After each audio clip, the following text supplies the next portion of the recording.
I mentioned to you on Monday, I believe, that this past Saturday I went to a birthday party for one of the members of my church and organization, Aussie. And Ozzy, she turned 80 years old.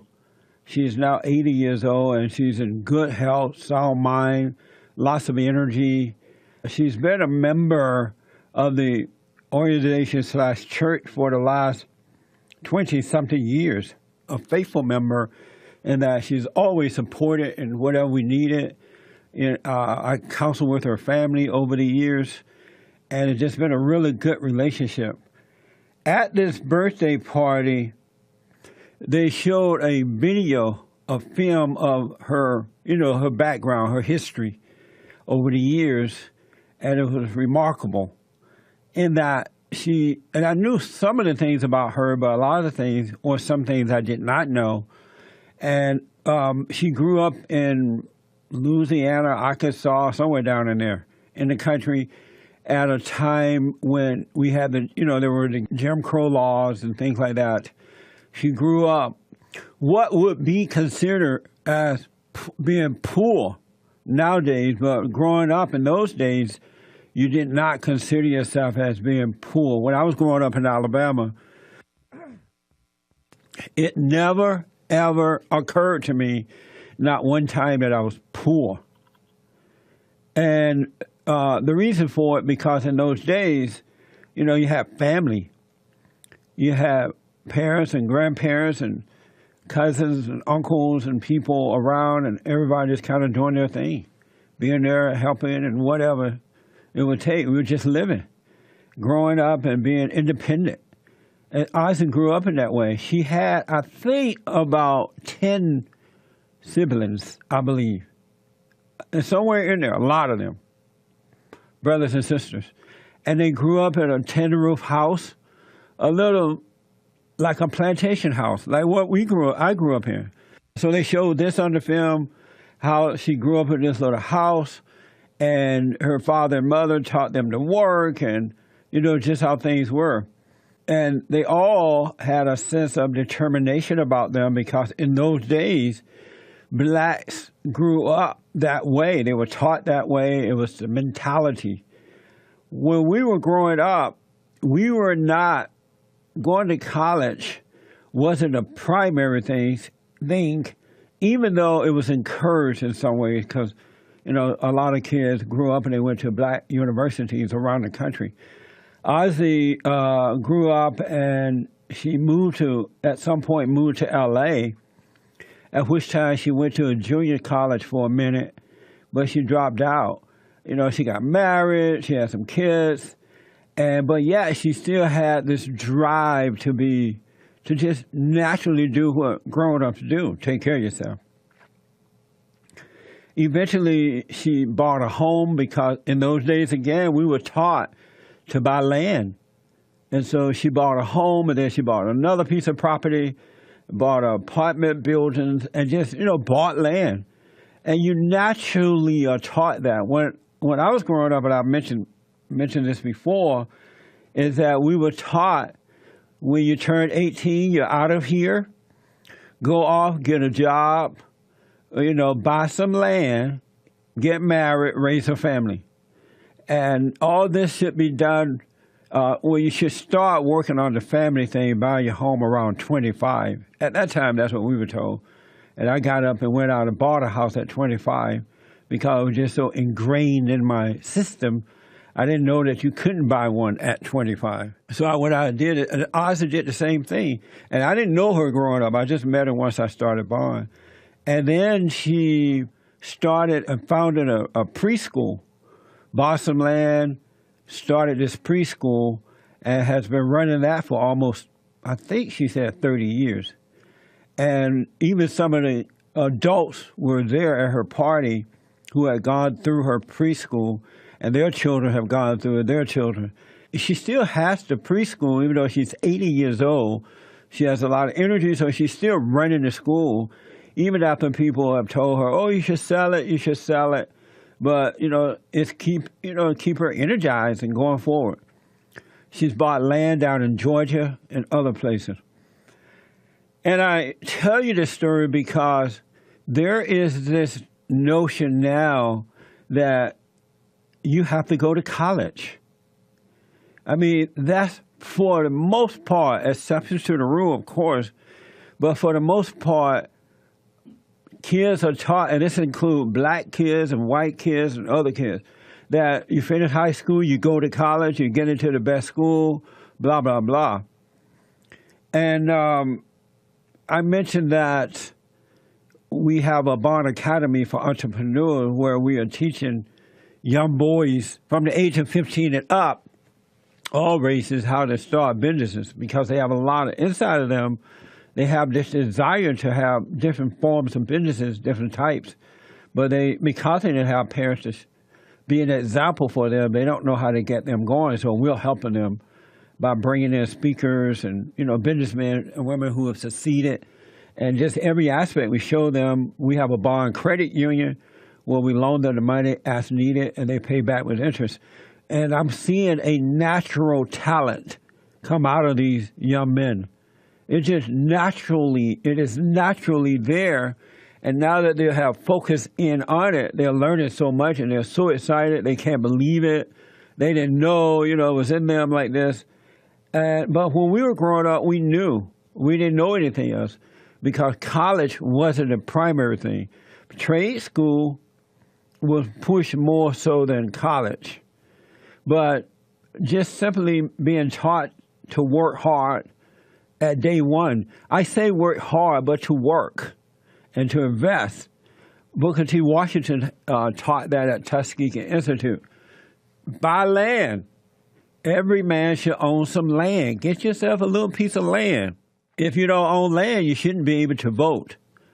You shouldn't be allowed to. But so we have this entrepreneur program, and we're teaching these young men how to, start and run a business. The mindset, we're creating that mindset or opening it up. The mindset is already there, but we're showing them how to open it up. Ozzy is such a great, just impression, because she has encouraged other young women to do the same thing. Over the years, I ran into it. I know many young people who have gone to college, and they are now in debt. I mean, some like $70,000, the highest I've heard, in debt. So once they get out of school, and if they find a job, they spend a lifetime paying that money back in debt, paying that debt back. And sometimes they don't get jobs right away, and then sometimes they get the job, but the jobs don't pay as much as they need. And so I'm thinking it's a horrible mistake to be encouraging your kids to just go to college rather than being an example of them getting a good trade or you teaching them a trade while growing up, because it's easier and less costly that way than it is to just give your money to a university. Just imagine being in debt $70,000 once you graduate from a college, right? That kind of money could have gone into your own business. Those same payments could have been invested into your own business.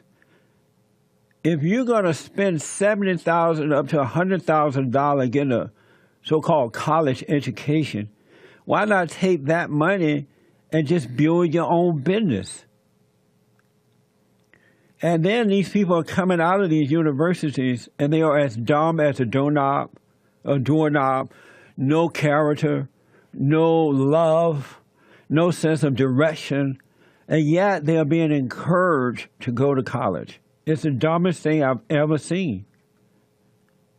Rather than teaching your children to be independent by you being independent. Independent means you can have a job working for someone else, but you're using your money wisely. You are investing your money. You are, by example, showing your children how to save. And, and some people, I guess you have to go to school to be a teacher. But go to school and be a teacher, but come back and invest and have a life.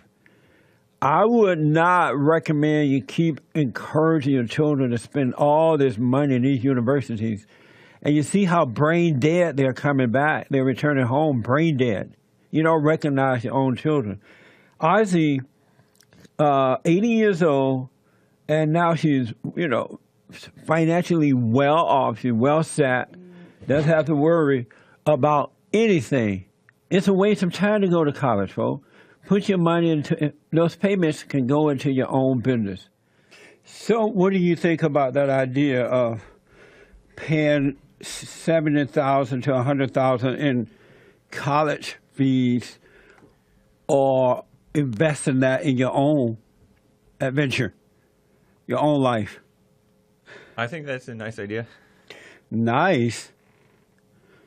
You went to college. Were you encouraged to invest, buy, and be, start your own business, do your own thing? I did get sent to this investment seminar thing. Seminar. With my brother. My dad sent us there.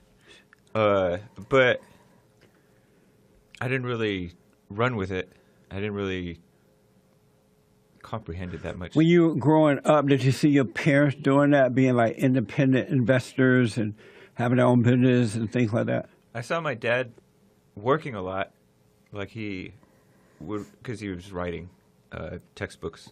Oh, yeah. And so I saw him working a lot. I knew that he did a little bit of investment type stuff, and I knew that he started to buy.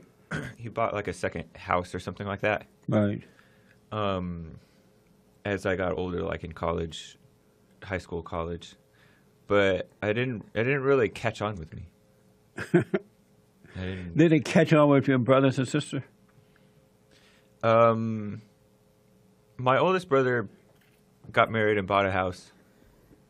And then my middle brother, my older brother, he got into investment a little bit on the mutual funds and stocks and stuff like that. Now that I'm thinking about this, I noticed that my grandparents had, like my mother, for example, she has or had about, let's see, 1, 2, 3, maybe 6 or 7 sisters and about 8 or 9 brothers.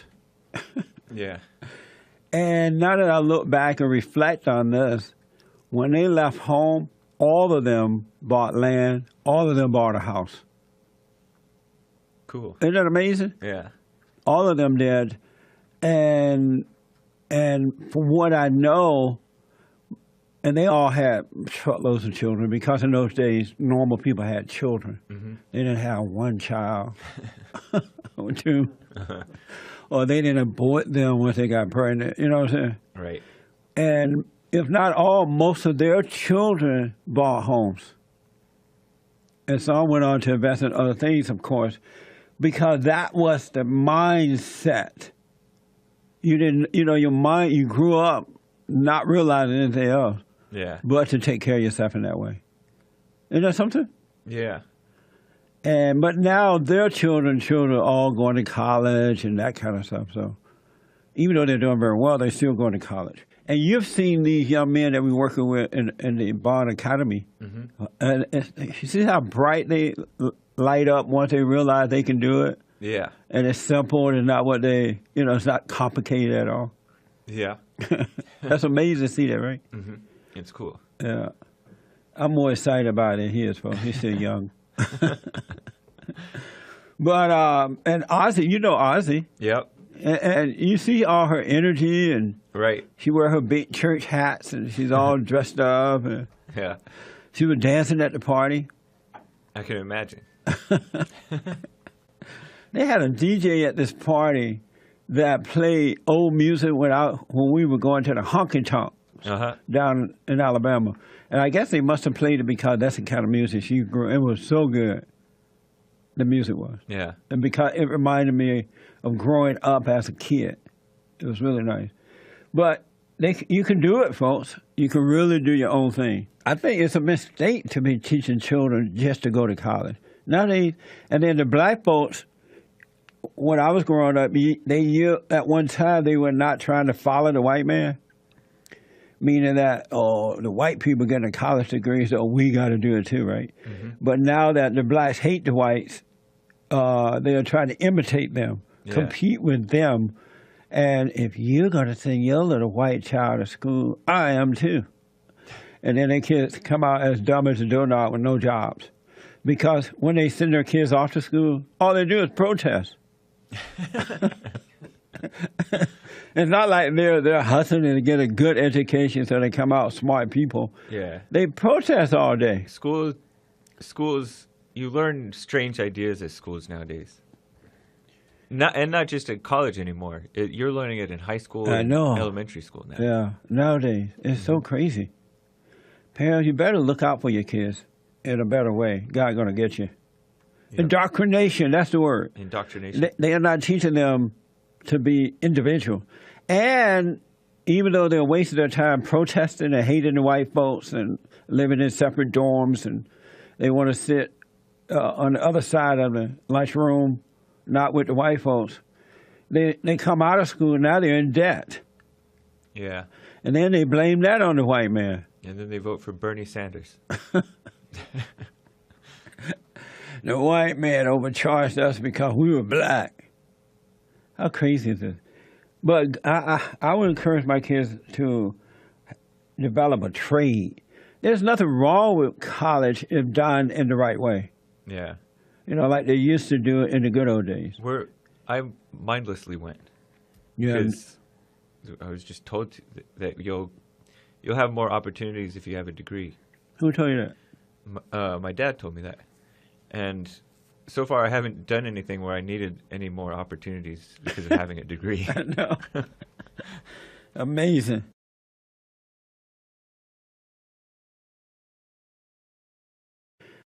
I mentioned to you on Monday, I believe, that this past Saturday I went to a birthday party for one of the members of my church and organization, Aussie. And Aussie, she turned 80 years old. She's now 80 years old, and she's in good health, sound mind, lots of energy. She's been a member of the organization/church for the last 20-something years, a faithful member, in that she's in the country at a time when we had there were the Jim Crow laws and things like that. She grew up what would be considered as being poor nowadays, but growing up in those days, you did not consider yourself as being poor. When I was growing up in Alabama, it never, ever occurred to me, not one time, that I was poor. And the reason for it, because in those days, you had family always supported in whatever we needed. I counseled with her family over the years, and it's just been a really good relationship.